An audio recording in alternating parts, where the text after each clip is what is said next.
Through the act of creative writing, I hope to inspire a world that will turn to words and not war. So my name is Jason Poudrier. I'm a 2018 Pat Tillman Scholar, and I'm a graduate student veteran here at OU studying English education. My personal connection to writing is that I've always kind of been interested in it, but I didn't really give it a lot of my time and energy until after I got out of the service. I took my first poetry class and I wrote my first what I call war poem, which is in my collection called Baghdad International.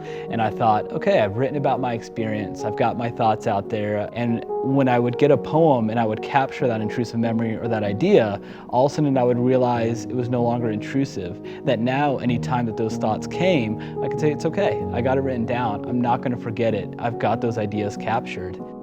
Along the way, I've also had the opportunity to work with other veterans, and that's what led me here kind of to OU, is how do I become even better at teaching other veterans how to do what I've done, and how to teach other veterans to become better writers, to get their stories out there, to tell their own narratives. So that way the narrative of war is not what we see in the media, it's not what we see in politics, but the narrative of war is written by those who have served in war.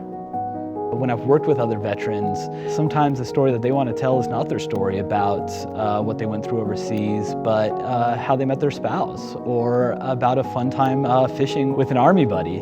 And sometimes those stories, are just as compelling as that war story, because it helps us to see the veterans not just as a soldier, but actually as a real person. And I think that's what sometimes we forget, is that veterans are people.